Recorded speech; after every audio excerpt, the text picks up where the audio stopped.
One of my favorite times of the year is when our pastoral staff comes together to all preach on the same night. Recently, we were able to do this as we celebrated Good Friday. I was given the text that dealt with Jesus standing before Pilate.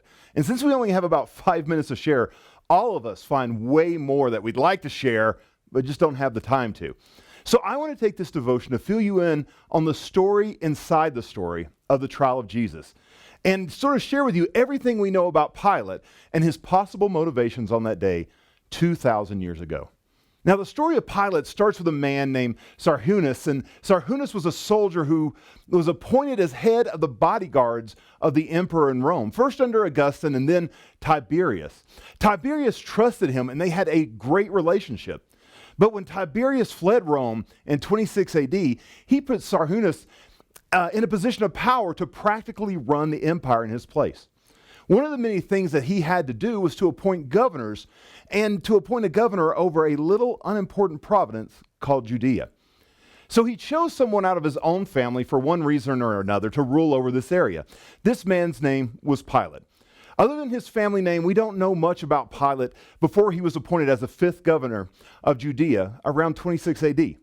So as governor, one of the first things that Pilate did was to move soldiers into a fort that was really close to the temple, because if there were going to be problems in the area, it would usually be near the center of town, which was the temple.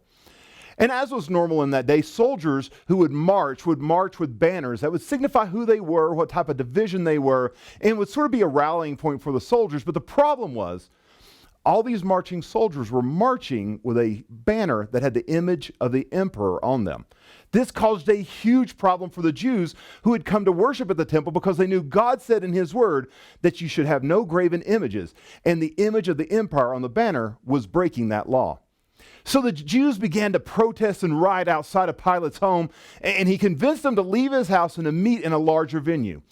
Once there, he addressed everyone and said, if you don't back off, there are going to be problems. And he even had his soldiers draw their swords.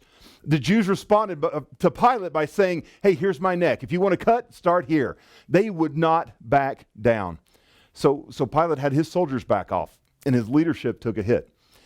And he needed to do something to fix this, so he thought maybe he could make it up to the Jews by finishing an aqueduct that still needed about 20 miles of work to be completed there in Judea. But like with any other government project, it required money. Now, every other governor in Rome would have just walked into any of their local temples to any of the small g Roman gods and take golden items from that temple, sell them, and use the money to complete the project without a problem. But that's not what happened in Jerusalem. When he went into the temple and sold off some of the temple items, Josephus said there were tens of thousands of Jews that came out to protest. Pilate was a little worried and had some of his soldiers dress up as Jews and carried clubs under their coats, just in case he couldn't talk his way out of it. Well, he didn't talk his way out of it, and a riot started to grow. So Pilate gave the signal, and the soldiers pulled out their clubs and started attacking those that were rioting. They attacked the bystanders, and they ended up killing quite a few.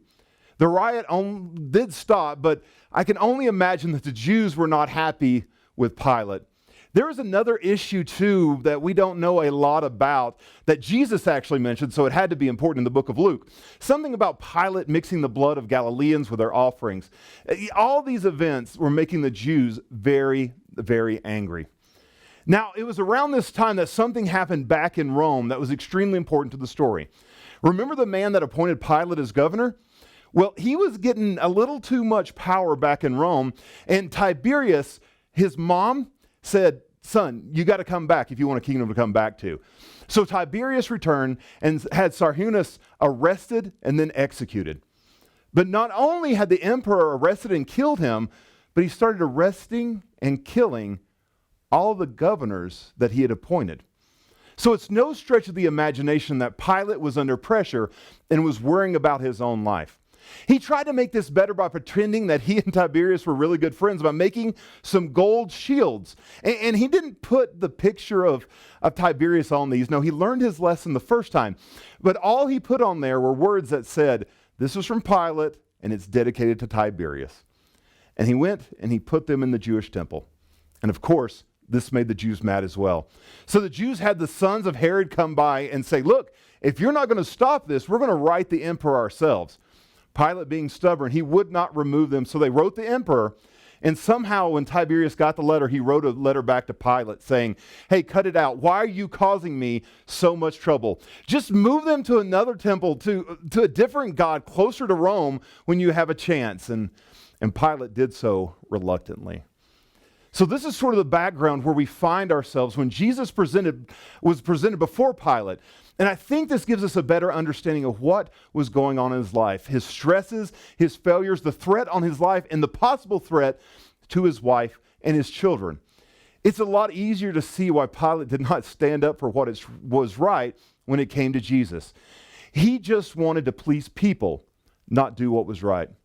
But isn't it funny that God had Pilate in the right place at the right time in his life so that he would be complacent in his authority, so that the redemption of man could continue just as planned before the foundations of the world. God does not make mistakes. Now, after Jesus was crucified, there was a very prominent figure that arose among the Samaritans, and he was looked up to as a Messiah, and he promised that he knew where Moses had buried some artifacts on their holy mountain. Pilate had a standoff with these people and killed some of them, even though they were unarmed and nonviolent. So the Samaritans were fed up, and they went to Syria and talked to the governor there about what had happened. And when they did, and Tiberius found out, they recalled Pontius Pilate as governor of Judea. Now, what happened when a governor was recalled is they would give a report in front of the emperor, and if it was to his satisfaction, they'd let him retire in luxury. But if not, he would immediately be executed. And Pilate knew that it did not look good for him. But as he made his way back to Rome, Tiberius died, leaving an amazing failure of a new emperor in his place. And he was due to stand before him, and at that point, that's all we know for sure. Now, there's some really incredible stories of what happened to Pilate at this point, but they all seem to be fantasy. So why did I feel like I needed to share this with you today? Well, more than just to let you know sort of the story within the story, I think it's a great reminder that the pressures of this world can distract us from who Jesus really is. Pilate was face to face with the God of all the universe, and he let that opportunity pass him by just because he wanted to please people. Pilate was under some amazing stresses when he met Jesus, and his actions toward Jesus showed that he wasn't seeking truth. He was just seeking to please people and make his life less stressful. That's why he agreed to kill Jesus when both he and Herod said he's not guilty. So I know the stresses of life can distract. It did in the life of Pilate, and I know it does in your life as well. But can I encourage you with what the psalmist said?